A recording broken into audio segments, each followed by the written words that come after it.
ಅಂದರೆ ಶ್ರಾವಣ ಅಂದರೆ ಏನು ರೀ, ಶ್ರಾವಣ ಮಾಸಕ್ಕೆ ಪಾವಿತ್ರ್ಯತೆ ಏನು, ಇದನ್ನು ನಾವು ಯಾಕೆ ಮಾಡಬೇಕು, ಶ್ರವಣ ಮಾಡೋದ್ರಿಂದ ಅದರಿಂದ ಏನು ಲಾಭ ಆಗ್ತೈತಿ, ಹಿಂಗೆ ಸ್ವಲ್ಪ ಪ್ರಾಸ್ತಾವಿಕ ನುಡಿಗಳನ್ನು ಹೇಳ್ತಾ ಸರ್.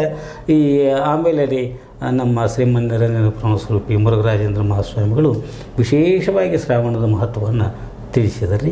ಈ ಸಂದರ್ಭದಲ್ಲಿ ಏನಾಯ್ತು ಅಂತಂದ್ರೆ ಸರ್, ನಮ್ಮ ಈ ಬಸವೇಶ್ವರ ಧರ್ಮ ಪ್ರಚಾರಕ ಸಂಸ್ಥೆ, ವಚನ ಸಾಹಿತ್ಯ ಚಿಂತನ ವೇದಿಕೆ, ವೀರ ಶೈವ ಜಾಗೃತ ಮಹಿಳಾ ವೇದಿಕೆ, ಅದರ ಜೊತೆಗೆ ಎಲ್ಲರೂ ಕೂಡಿಕೊಂಡ್ರಿ ನಾನೊಂದು ಇದು ಬರೆದಿದ್ದೆ ಸರ್. ಏನಂತಂದ್ರೆ ನಾ ಕಂಡಂತೆ ವಿವೇಕಾನಂದ ಅಂತ ಒಂದು ಹಸ್ತಪ್ರತಿಯನ್ನು ಅವತ್ತು ಬಿಡುಗಡೆ ಮಾಡಿದ್ವಿ ಸರ್. ಅಂದರೆ ಅದು ಮುದ್ರಣಕ್ಕೆ ಹೋಗೋದಕ್ಕಿಂತ ಪೂರ್ವದಲ್ಲಿ ಅಂದರೆ ನಮ್ಮ ಶ್ರೀಮಠದ ಒಂದು ಎಲ್ಲರ ಒಂದು ಶುಭಾಶಯಗಳನ್ನು ಹೊತ್ತರಿ ಅದನ್ನು ಮುದ್ರಣಕ್ಕೆ ಸಲುವಾಗಿ ಶ್ರೀಮನ್ನಿರಂಜನ ಪರಮಸ್ವರೂಪಿ ಮುರುಘರಾಜೇಂದ್ರ ಮಹಾಸ್ವಾಮಿಗಳ ಒಂದು ಅಮೃತಾಸದಿಂದ ರೀ ಹಸ್ತಪ್ರತಿಯನ್ನು ಬಿಡುಗಡೆ ಮಾಡಿ ಸರ್. ಆ ಹಸ್ತಪ್ರತಿಯೊಳಗೆ ವಿಶೇಷವಾಗಿ ನಮ್ಮ ನಾಡಿನ ಶ್ರೇಷ್ಠ ಸಾಹಿತಿಗಳಲ್ಲೋರ್ವರ ಅಂತ ಸೌದತ್ತಿಯ ಡಾಕ್ಟರ್ ವೈ.ಎಂ. ಯಾಕೊಳ್ಳಿ ಸರ್ ಅವರು ಬರೆದಂಥ ಒಂದು ಮುನ್ನುಡಿ ಎಲ್ಲರಿಗೂ ಹಿಡಿಸಿದೆ ಸರ್. ಯಾಕಂದ್ರೆ ಆ ಮುನ್ನುಡಿ ಅಂತಂದ್ರೆ ರೀ the face is the index of mind ಅಂತಾರಲ್ಲ, ಹಂಗೆ ಪುಸ್ತಕದ ಒಂದು ಪ್ರತಿಫಲನ ಮಾಡ್ತಕ್ಕಂಥ ಮುನ್ನುಡಿ ಇದು ಮಾಡಿದ್ರಿ. ಕೊನೆಯಲ್ಲಿ ಎಲ್ಲರ ಒಂದು ಅಭಿಪ್ರಾಯಗಳ ಸಂಗ್ರಹ ಮಾಡ್ತಾರೆ.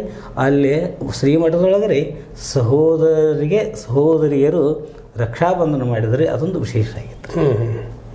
ಒಟ್ಟಾರೆಯಾಗಿ ಸರ್ ಒಂದು ನೂಲು ಮಾನಸದಲ್ಲೇ ಹಾಂ ಸರ್ ಆದಷ್ಟು ಭ್ರಾತೃತ್ವವನ್ನು ಹುಟ್ಟಾಕುವಂಥದ್ದು, ಜೊತೆಗೆ ಹಾಂ ಸರ್ ಇನ್ನಷ್ಟು ಇಲ್ಲಿ ಐಕ್ಯತೆ ಮೂಡಬೇಕು ರೀ, ನಾವೆಲ್ಲರೂ ಒಂದು ಅನ್ನುವಂಥ ಭಾವನೆ ರೀ.